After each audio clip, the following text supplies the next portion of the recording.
Hello students, welcome back. So today topic we will discuss the electromagnetic waves. What is that? Electromagnetic waves. That is very important topics, and you are already familiar with some of the aspect of this topic in your class 10th also. So this is very you can say general concept already known to you, except that you may know little bit new factors also. So the first point that we are going to discuss here is that electromagnetic radiation है क्या। जो electromagnetic radiation है वो कैसे produce होता है। कोई भी चार्ज पार्टिकल जिस पे चार्ज हो, ठीक है, कोई भी चार्ज पार्टिकल हो ऑन एक्सेलरेशन क्या प्रोड्यूस करेगा। On acceleration will produce electromagnetic waves. कोई भी चार्ज पार्टिकल, जैसे मान लीजिए इलेक्ट्रॉन ही क्यों ना हो, आप चार्ज पार्टिकल को एक्सेलरेट कर दीजिए। कोई कैटायन हो, कोई एनायन हो, ठीक है, कोई भी चार्ज पार्टिकल हो, ठीक है, कुछ कैसा भी हो, तो जब वो चार्ज पार्टिकल मूव करेगा स्पेस में तो क्या प्रोड्यूस करेगा। Electromagnetic waves. क्या करेगा? इलेक्ट्रोमैग्नेटिक वेव्स प्रोड्यूस करेगा। और ये आपने क्लास में पहले सीखा हुआ है कि इलेक्ट्रोमैग्नेटिक वेव्स हैं, उसकी रेंज बहुत बड़ी है। गामा रेज हैं, एक्स रेज हैं, आपके पास अल्ट्रावायलेट रेज हैं, आपके पास विजिबल रेज हैं, IR रेज हैं, रेडियो वेव्स हैं, माइक्रोवेव्स हैं। All these waves all together forms electromagnetic spectrum. क्या बनाती हैं वो आपके पास? Electromagnetic spectrum. जो खास बात इन वेव्स में होती है उसमें ये होता है कि इनमें जो इलेक्ट्रिक फील्ड कंपोनेंट है और जो मैग्नेटिक फील्ड कंपोनेंट है वो आपस में क्या होता है, वो आपस में आपके परपेंडिकुलर होता है। आप चेक कर लीजिए, जैसे ये देखिए, ये जो आपको नज़र आ रहा है यहाँ पे, ठीक है, तो ये जो हमें नज़र आ रहा है ये क्या है? ये आपका है इलेक्ट्रिक फील्ड कंपोनेंट। क्या है ये? Electric field component. और जस्ट इसके परपेंडिकुलरली, क्या इसके परपेंडिकुलर क्या है ये? दूसरा वाला कौन सा है? Magnetic field component. तो इलेक्ट्रिक फील्ड कंपोनेंट और ये दोनों जो हैं एक दूसरे पर परपेंडिकुलर हैं। क्या दूसरे पर क्या है? परपेंडिकुलर है। आप चेक कर लीजिए यहाँ पे, ठीक है ना। Are you sure about that? तो क्या है ये? Electric field component and magnetic field component, they are perpendicular to each other. They are what? Perpendicular to each other. तो जब भी कोई चार्ज पार्टिकल मूव करता है, क्या है? जब भी कोई चार्ज पार्टिकल क्या करता है? मूव करता है, तो क्या प्रोड्यूस होता है? Electromagnetic waves. चेक करते हैं। Electromagnetic wave is a form of energy that is produced by oscillating electric and magnetic disturbance or by the movement of electrically charged particles traveling through vacuum or matter. Clear? तो electromagnetic waves कैसे produce होंगी? कोई भी oscillating या electric या magnetic disturbance है, वो कोई भी चार्ज पार्टिकल वो मूव करता है किसी भी जगह पे। The electric and magnetic field came at right angle to each other and combined waves move perpendicular to the magnetic and electric field oscillation. The electron radiation is released as photons which are bundle of light energy that travel at the speed of light। ठीक है, जो particle हैं wave ये हैं, उसको क्या बोलते हैं? फोटोन्स। क्या बोलेंगे उनको? हमने फोटोन्स बोलेंगे। These electric and magnetic waves travel perpendicular to each other and have certain characteristics। कौन कौन से हैं? एम्पलीट्यूड, ये होगा जाई से। एम्पलीट्यूड को किससे नापते हैं हम? जाई से। वेवलेंथ का सिंबल होगा लैम्डा। क्या होगा? लैम्डा। फ्रीक्वेंसी होता है new, new is called frequency.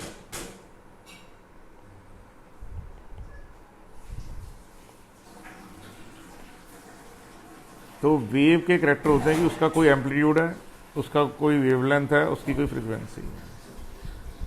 ठीक है, जो जनरल प्रॉपर्टीज है, पहली इंपॉर्टेंट बात फिर दोबारा समझ लीजिए, इलेक्ट्रोमैग्नेटिक वेव्स कौन प्रोड्यूस करता है? Any electric and magnetic disturbance in space और any charge particle inside the matter, over the matter and in the space also.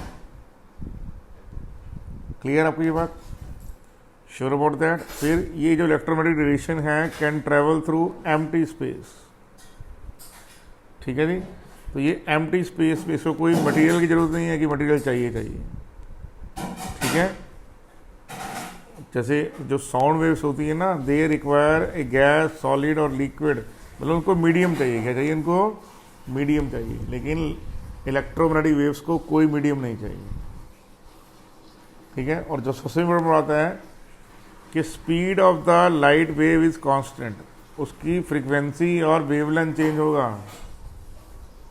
लेकिन स्पीड कभी चेंज नहीं होगा। ठीक है, जो वेवलेंथ है वो अभी हम पढ़ते हैं क्या होगा। तो ये करैक्टरिस्टिक्स हैं ये। ठीक है, ये करैक्टरिस्टिक्स हैं हमारे इलेक्ट्रोमैग्नेटिक वेव्स के।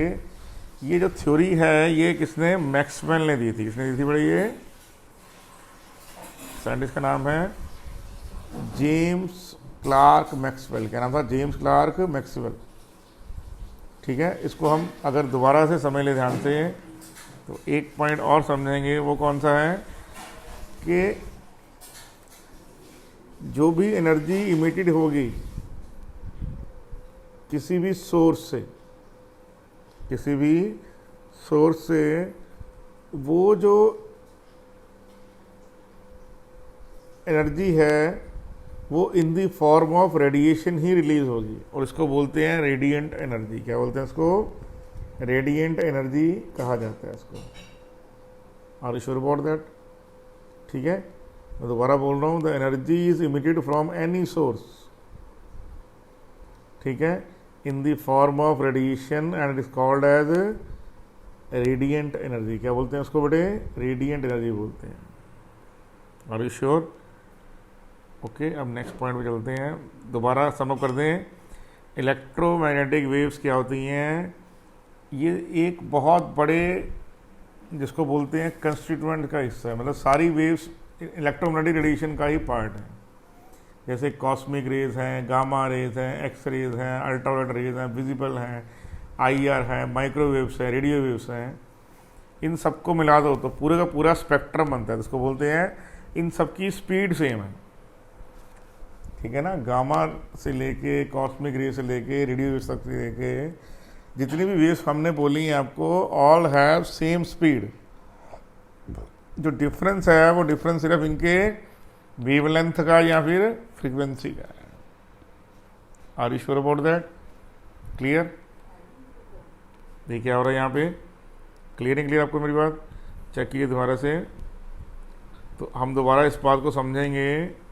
ठीक है, तो क्या होगा यहाँ पे? देखिए ये जो रेड कलर में है ये क्या है हमारे पास? ये है मैग्नेटिक फील्ड कंपोनेंट। क्या है? मैग्नेटिक फील्ड कंपोनेंट है। और देखिए इसके 90 पर क्या है? ये जो आपको ग्रे कलर में समझ आ रहा है ये वाला, ये है, ये सब क्या है? ये सब है इलेक्ट्रिक फील्ड कंपोनेंट। क्या है? ये इलेक्ट्रिक फील्ड कंपोनेंट है।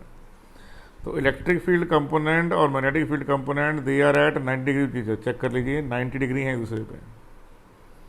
क्लियर आपको ये बात? Are you sure about that? फिर इसके कुछ करैक्टर होंगे। करैक्टर क्या है कि स्पीड जो सी मर्जी इलेक्ट्रोमैग्नेटिक रेडिएशन हो, चाहे गामा रेज, चाहे एक्स रेज, चाहे अल्ट्रावायलेट रेज, चाहे विजिबल लाइट, चाहे आईआर वेव्स, चाहे रेडियो वेव्स, इन सबकी स्पीड जो है कांस्टेंट है। क्या है? सबकी स्पीड क्या है? कांस्टेंट है। 3 × 10⁸ मीटर पर second. Are you sure? Second जो पॉइंट आपको डिस्कशन में लेके ना, वो क्या है? जो सी है वो इक्वल टू न्यू लैम्डा है। क्या है? सी इज इक्वल टू कि जो स्पीड है वो वेवलेंथ इनटू क्या है, wavelength into frequency, wavelength into क्या है, फ्रीक्वेंसी, ये आपको समझना है। जो डिफरेंस है एक्सरेज में और अल्ट्रावायलेट रेज में, जो डिफरेंस है अल्ट्रावायलेट रेज में और विजिबल में, जो डिफरेंस है विजिबल में और आईआर में, वो फ़र्क क्या है, उनकी फ्रीक्वेंसी और वेवलेंथ का फ़र्क है। स्पीड तो सबकी सेम है, स्पीड सबकी बेटा क्या है, सेम है। Are you okay with the situation? Sure, nice. पहले हम समझ लेते हैं एम्पलीट्यूड। एम्पलीट्यूड क्या है, दैट इज जाई। तो किसी भी वेव में, जैसे मान लीजिए ये वेव जा रही है in the form of crest and troughs, देखिए आप ग्राफ की तरफ, तो जो मीन पोजीशन से मैक्सिमम डिस्प्लेसमेंट है, जो मीन पोजीशन से मैक्सिमम डिस्प्लेसमेंट है, उसका नाम क्या है, उसी का नाम है amplitude. Amplitude is the maximum, amplitude is the maximum vertical displacement of the wave to the middle of the wave. देखिए वेव के मिडल से जो उसका मैक्सिमम डिस्प्लेसमेंट है, सॉरी, ठीक है, ये बिल्कुल परपेंडिकुलर होगा, तो ये क्या होगा, this is called as amplitude. ये लिखा हुआ है, दैट इज कॉल्ड एम्पलीट्यूड। ठीक है बेटा कि नहीं? Are you okay with the situation? ठीक है, तो this is called word, this is called amplitude.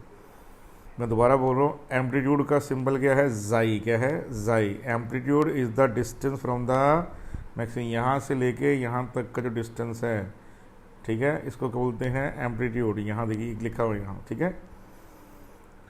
तो this measures the magnitude of the oscillation of a particular wave. In short, amplitude is basically the height of the wave. क्या है ये, wave की height है। Larger the amplitude means higher energy, lower amplitude means lower energy. तो इसका मतलब है energy जो है वेव में क्या होती है, स्क्वेयर ऑफ द एम्पलीट्यूड। याद रखिएगा इस बात को, energy of the wave proportional to what, square of its amplitude. ये वेव नेचर का करेक्टर भी है, याद रखिए इस बात को। मैं दोबारा बोल रहा हूँ इस पॉइंट को, दोबारा से देखें। एनर्जी जो है प्रोपोर्शनल टू क्या है, स्क्वेयर ऑफ द एम्पलीट्यूड के। ठीक है जी, क्लियर आपको ये बात? Amplitude is because it tells you about the intensity. देखिए इंटेंसिटी और एम्पलीट्यूड में फ़र्क है। जो वर्ड होगा ना इंटेंसिटी, ठीक है नहीं, क्लियर नहीं, क्लियर आपको मेरी बात? तो वर्ड है जो इंटेंसिटी, वो है पावर बाय एरिया। ठीक है नहीं, क्या है वो, इंटेंसिटी क्या होती है, मैं दोबारा बता दूँ आपको। इंटेंसिटी है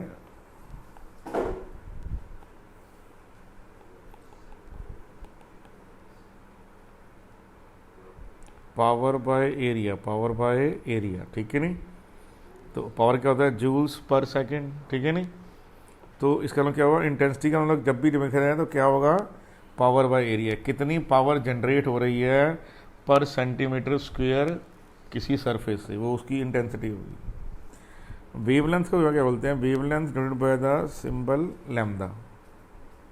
तो ये क्या है, देखिए ये यहाँ से, ये देखिए यहाँ से यहाँ तक का जो डिस्टेंस है, ये क्रेस्ट और ट्रफ, जो भी दो क्रेस्ट, जैसे ये क्रेस्ट है, यहाँ से दो क्रेस्ट के बीच का या फिर दो ट्रफ के बीच का जो डिस्टेंस है, उसको क्या बोलते हैं, वेवलेंथ। क्या बोलते हैं उसको, वेवलेंथ। तो वेवलेंथ क्या है, दोबारा समझ लीजिए। वेवलेंथ है is the distance of one full cycle of the oscillation. दोबारा समझिए ध्यान से कि ये यहाँ से लेके ये वेव यहाँ, ठीक है, तो ये क्या होगा, इसका पूरा वेवलेंथ हो जाएगा। Are you sure about that होना? तो ये क्या है, वेवलेंथ। यहाँ फिर क्या होगा, ये दोबारा चेक कर लीजिए अगर आपको समझ नहीं आए तो। ये दो क्रेस्ट हैं, इसके बीच का डिस्टेंस भी क्या होगा, लैम्डा होगा। ठीक है, यहाँ तो फुल ऑसिलेशन मान लीजिए, यहाँ इस पॉइंट से इस पॉइंट में फुल ऑसिलेशन हो रहा है, एक देखिए, श्योर अबाउट दैट। इसको क्या मानेंगे, wavelength. Are you sure about that और नॉट? ठीक है, तो longer wavelength such as radio waves carry low energy. अभी इतना जान लीजिए, एनर्जी का रिलेशनशिप लैम्डा के इनवर्स में होगा। ये कैसे होता है ये बात की बात है, लेकिन अब इतना बस इतना याद कर लीजिए अभी। तो कह रहे हैं जो लॉन्गर रेडियो वेव्स होती हैं जिनकी वेवलेंथ लार्ज होती है उनकी एनर्जी लो होती है, that's why they can listen to the radio wave without any harmful. हमारे सेल फोन हैं, हमारा आसपास जितने भी हमारे कम्युनिकेशन सैटेलाइट्स वगैरह जितने भी चल रहे हैं, आपका टीवी है, आपका रिमोट से चलने वाले डिवाइसेस हैं, they are all on these harmless radio waves. ठीक है, कह रहा लेकिन जैसे एक्सरेज है जिनकी शॉर्ट वेव लेंथ होती है उनकी एनर्जी हाई होती है, they carry high energy and they can be hazards to our health also. सबको मालूम है ये बात कि अगर आपको आप अल्ट्रावायलेट रे में बाहर ज़्यादा रहेंगे तो आपको स्किन कैंसर होने का कारण है। रीज़न क्या है? कारण यही है कि जो अल्ट्रावायलेट रेज हैं दे कैरी हाई फ्रीक्वेंसी पार्टिकल, ठीक है ना, उसकी एनर्जी लेवल हाई है, स्पीड वही है, जो रेडियो वेव की स्पीड है वही स्पीड अल्ट्रावायलेट की है, लेकिन अल्ट्रावायलेट से स्किन कैंसर होगा, रेडियो वेव से नहीं होगा। तो रीज़न क्या है? उसका रीज़न है उसके बीच का क्या वेवलेंथ, और कुछ नहीं है। Are you sure about that और नॉट? क्लियर आपको ये बात? तो हमें ये पॉइंट क्लियर रखना है। क्या बेटा क्लियर करना है कि दो ट्रफ के बीच का डिस्टेंस या दो क्रेस्ट के बीच का डिस्टेंस क्या है? वही वेवलेंथ है। वही क्या है? वेवलेंथ है। Are you sure? तो सी की वैल्यू क्या होगी? Nu lambda. क्या होगी? Nu lambda. ठीक है, और एम्पलीट्यूड क्या है? मैंने बता दिया जाई है, और एनर्जी जो है वेव के अंदर, वेव का ये नेचर है, वेव के अंदर एनर्जी जो होती है वो स्क्वायर ऑफ द एम्पलीट्यूड होती है। ठीक है, are you sure about that? ये सिंपल बात आपको समझनी है। तो c is equal to nu lambda, c equal to nu lambda है, मतलब जो स्पीड ऑफ द लाइट है वो फ्रीक्वेंसी इनटू वेवलेंथ है। न्यू मतलब फ्रीक्वेंसी, लैम्डा मतलब, ठीक है जी, लैम्डा याद रखिए। एक वर्ड और होता है वेव नंबर। क्या होता है? Wave number. जो वेव नंबर है that is equal to 1 by lambda. तो ये क्या होता है? नंबर ऑफ वेवलेंथ, नंबर ऑफ वेवलेंथ इन 1 यूनिट लेंथ। ये बहुत इंपॉर्टेंट है, very very important, please memorise that. ठीक है जी, जो वेव नंबर है वो वी के ऊपर ऐसे बार लगी होती है। ठीक है ना, क्लियर आपको ये बात? Are you sure? और ये क्या है? 1 बाय लैम्डा। क्या है? 1 by lambda. 1 by wave length is equal to wave number. Are you sure about that? Very much sure.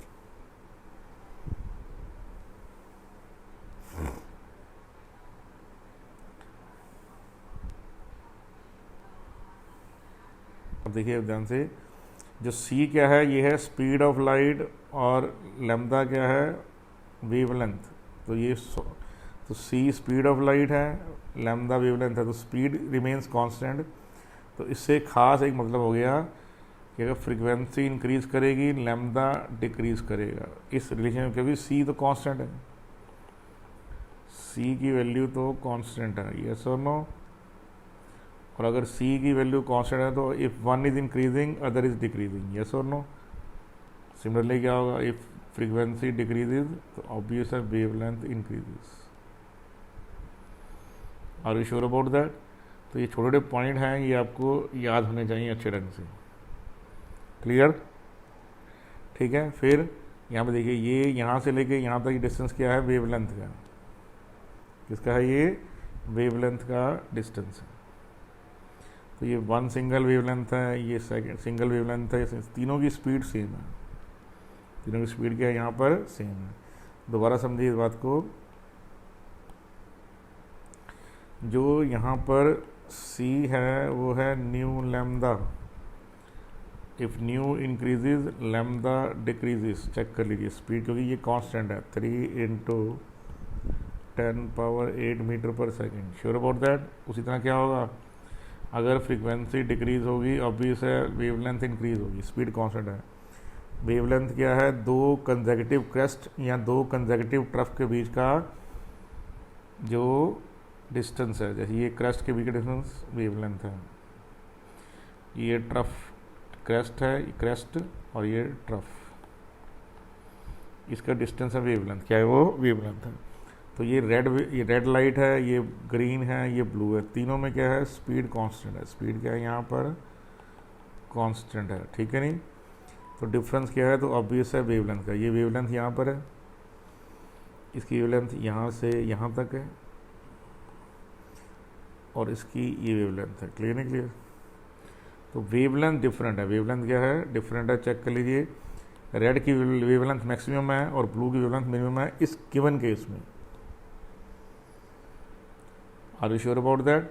Same to same एक और होगा आपके, जो टाइम पीरियड होगा, जो हमारे पास टाइम पीरियड होगा वो इज इक्वल टू 1/फ्रीक्वेंसी होगा, 1/फ्रीक्वेंसी होगा, ठीक है ना। तो फ्रीक्वेंसी क्या होती है, ठीक है जी, फ्रीक्वेंसी होती है आपके पास द नंबर ऑफ वेव्स। तो फ्रीक्वेंसी क्या है यहाँ पे, फ्रीक्वेंसी है the number of waves passing through a point in 1 second, ठीक है ना, क्लियर नहीं क्लियर।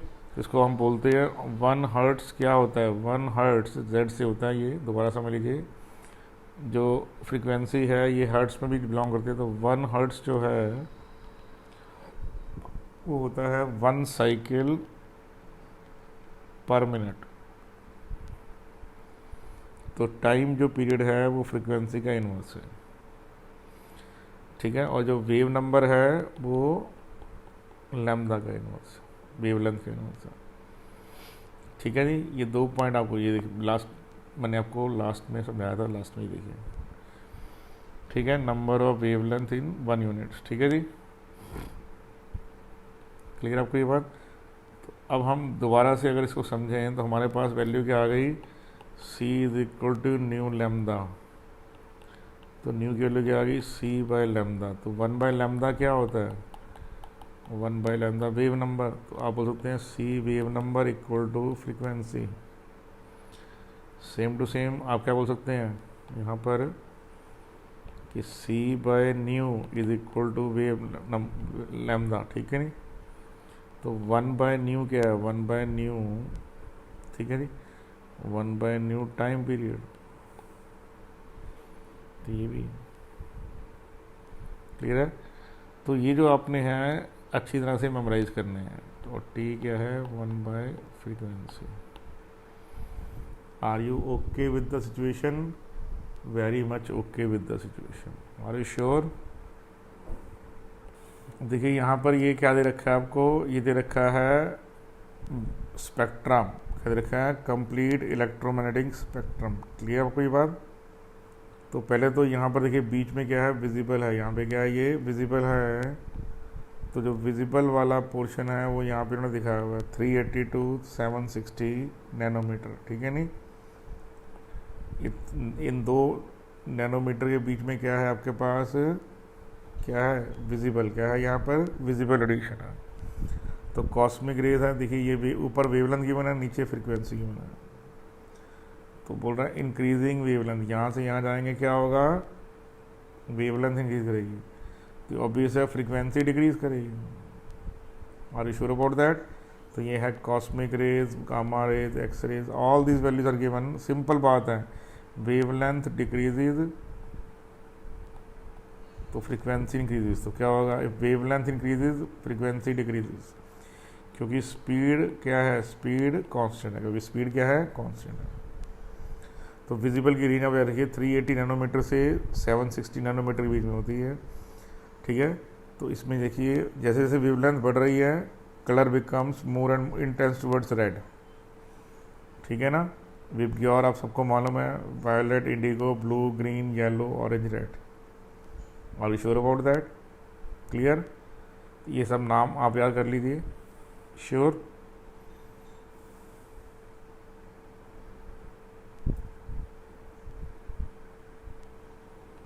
आप दोबारा से देख सकते हैं, ये आपके पास स्पेक्ट्रम को दिखा रखा है, gamma rays, X rays, ultraviolet, infrared, microwaves, radio waves, long radio waves, ठीक है। तो ये हमारे पास विजिबल रेडिएशन है, क्या बेटे, विजिबल रेडिएशन है। तो प्लीज़ गो थ्रू दैट, ये सब ज़्यादा इंपॉर्टेंट नहीं है, सिर्फ इसको इन्फॉर्मेशन आपके पास होनी चाहिए। इसमें मेन इंपॉर्टेंट बात वही है, जैसे मैंने आपको दिया, C is equal to nu lambda, 1/λ is equal to wave number, 1/टाइम is equal to frequency, and C is equal to nu lambda, तो c/न्यू इज इक्वल टू लैम्डा, ये भी पॉसिबल है। Are you sure about that? तो ये simple चीज़ें हैं, और c की वैल्यू कांस्टेंट है कितनी, 3.0 × 10⁸ मीटर पर second. Are you sure? Very much sure. ये क्या बोल रहा है कि अगर किसी रेडिएशन की वेवलेंथ है 5800 एंगस्ट्रॉन, याद रखिए 1 एंगस्ट्रॉन जो होगा वो होगा 10⁻⁻10 मीटर। अगर 1 पिकोमीटर दिया होगा तो 10⁻⁻12 मीटर, ठीक है जी। अगर 1 नैनोमीटर दिया होगा तो 10⁻⁹ मीटर, और 1 माइक्रोमीटर दिया होगा तो 10⁻⁻6 मीटर। ज़्यादा जो क्वेश्चन आपको इन्हीं यूनिट्स में आएंगे, इनसे बाहर आने का चांस नील के बराबर है। तो memorise these 4 terms very important, ठीक है बेटा। अब यहाँ पर आपको दे रखा है लैम्डा की वैल्यू कितनी है, इंटू 10⁻⁻⁰ मीटर। इसका वेव नंबर निकालिए और फ्रीक्वेंसी। तो वेव नंबर ने को बताया, वेव नंबर की वैल्यू क्या होती है, 1/λ। तो आंसर आ गया 1/5800 इंटू 10⁻⁻8, सॉरी 10⁻⁻10 मीटर में आंसर आ गया। क्लियर आपकी बात? Now if you solve it तो आंसर क्या आएगा, 10⁻8/58 मीटर इनवर्स। तो अब आपने करना क्या इसके बाद, 100/58 इंटू 10⁻6। तो आंसर क्या आ गया बेटा आपके पास, 1.72 10⁻6 metre inverse. That is the value of wave number. Wave number का मतलब क्या है, दोबारा समझ लीजिए ध्यान से। Wave number means the number of lambda, the number of wavelength present in 1 unit length. 1 metre के अंदर कितनी वेवलेंथ आती हैं, यस और नो, उसका नाम क्या होता है, उसी का नाम होता है वेव नंबर। 1 मीटर के अंदर कितनी वेवलेंथ आएंगी उस पर्टिकुलर वेव की, उसको बोलते हैं वेव नंबर, ठीक है बेटे। Are you sure? नेक्स्ट क्या निकालना है आपको, फ्रीक्वेंसी। क्या निकालना है, फ्रीक्वेंसी। तो c is equal to nu lambda है, तो फ्रीक्वेंसी लग जाएगी c/λ। तो c कितना है आपके पास, 3 इंटू 10⁻8, लैम्डा रखा है 5800 10⁻⁻10 फ्रीक्वेंसी, ठीक है जी। तो जब इसको आप सॉल्व करेंगे, सॉल्व करने के बाद आपका आंसर आ रहा है 5.72 10⁻14,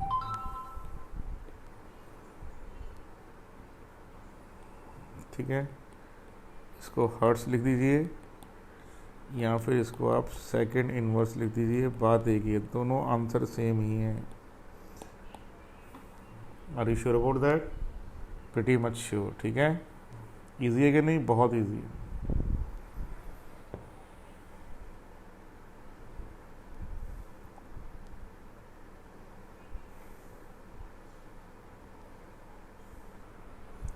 ये क्वेश्चन क्या है, यहाँ पे कह रहा है मार्स से एक रेडियो सिग्नल निकला अर्थ के लिए, तो अगर उस रेडियो सिग्नल की फ्रीक्वेंसी दे रखी है 6 इंटू 10⁻3, तो बोल रहा बताइए how long it will take to cover the distance. तो अर्थ तक पहुँचते पहुँचते उसको कितना समय लगेगा, ये आपको निकालना है। श्योर? तो सबको मालूम है यहाँ पर फ्रीक्वेंसी गिवन है, तो ये आपके पास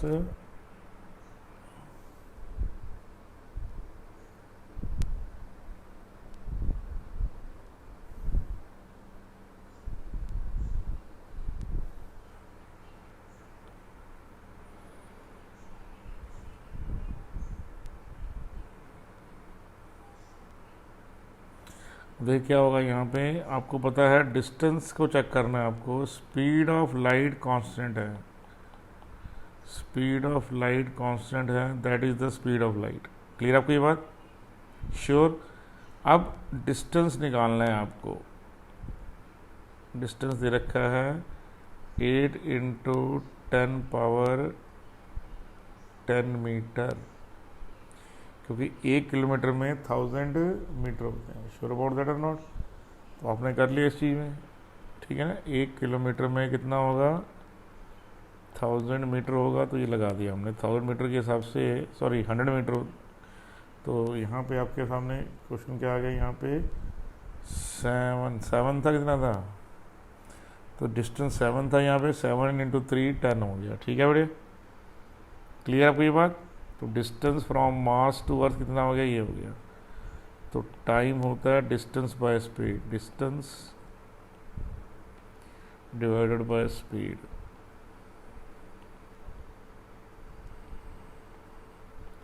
ये आंसर सेकंड्स में आ जाएगा। ठीक है, क्लियर नहीं क्लियर? अगर इसको आप डिवाइड कर देंगे तो ये, ठीक है, मिनट में आ जाएगा। ठीक है, तो आंसर आएगा आपके पास यहाँ पे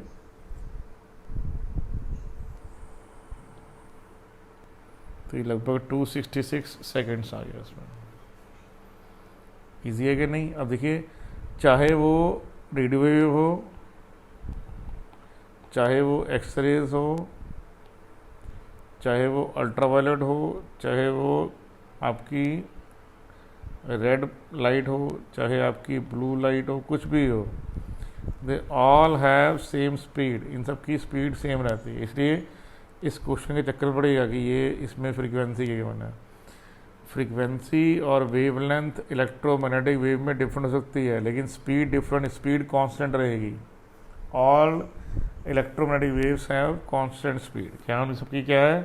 कांस्टेंट स्पीड है। Are you sure about that? Clear? देखिए, अभी हमने क्या जान लिया है कि जो इलेक्ट्रोमैग्नेटिक वेव्स हैं, ये पूरा का पूरा एक स्पेक्ट्रा है जिसकी स्पीड क्या होती है? कांस्टेंट। क्या होती है? स्पीड क्या होती है? कांस्टेंट। फ्रीक्वेंसी और वेवलेंथ वेरी करता है। ठीक है, जो आपके गामा रेज हैं, एक्स रेज हैं, आपके पास अल्ट्रावायलेट रेज हैं, जो जितनी भी रेज हैं सबकी सब आप चेक करते जाइए यहाँ पे। Clear? Cosmic rays, gamma rays, X rays, ultraviolet rays, IR rays, microwave, CD waves, all these are what? All these are क्या है? ये part of wave band. Yes और नो?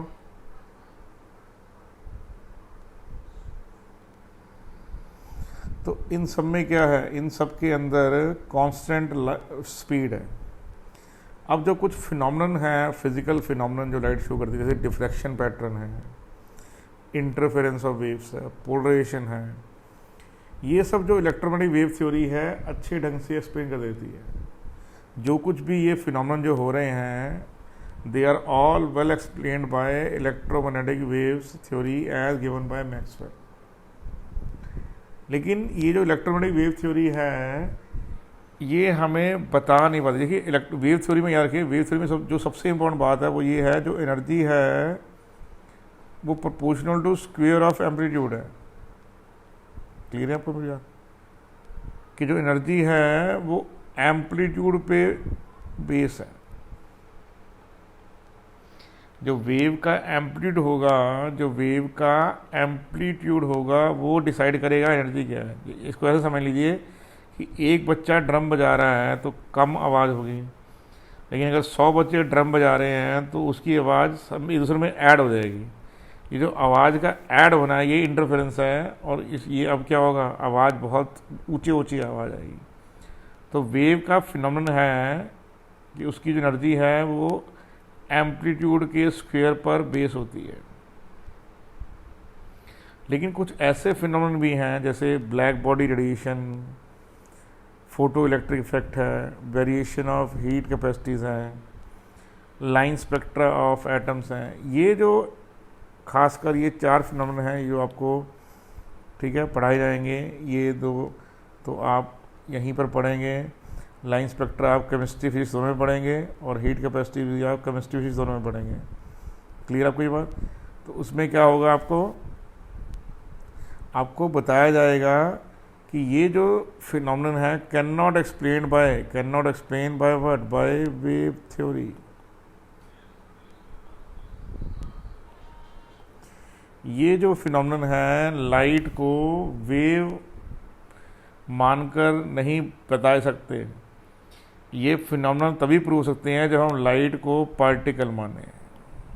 अब ये कैसे होता है, ठीक है, ये हम पढ़ेंगे, ठीक है। नहीं, मैं दोबारा बोल रहा हूँ, इलेक्ट्रोमैग्नेटिक वेव्स क्या करती हैं थ्योरी, वो आपको डिफ्रैक्शन पैटर्न, इंटरफेरेंस, पोलराइजेशन के बारे में कंप्लीट इंफॉर्मेशन देती है कि ये फिनोमेनन क्यों होते हैं, उनके पीछे रीजनिंग क्या है, उसको देती है। लेकिन लाइट की वजह से ब्लैक बॉडी रेडिएशन होता है, लाइट की वजह से फोटो इलेक्ट्रिक इफेक्ट होता है, लाइट ही इमिट आउट होती है when solids are being heated, line spectra में पर्टिकुलर इलेक्ट्रोमैग्नेटिक वेव्स। तो ये सब में क्या होता है, इलेक्ट्रोमैग्नेटिक वेव्स जनरेट होती हैं, but generation and production of and the phenomenon shown by these particular experiment cannot be explained on the basis of wave nature of the light। ठीक है जी, ये 4 फिनोमेनन हैं, ये wave nature of light explain नहीं कर पाते। Sure, clear आपको ये बात? तो उसको हम पढ़ेंगे अब पार्टिकल नेचर ऑफ लाइट में, इसे पढ़ेंगे पार्टिकल नेचर ऑफ लाइट में। Sure about that? नाइस।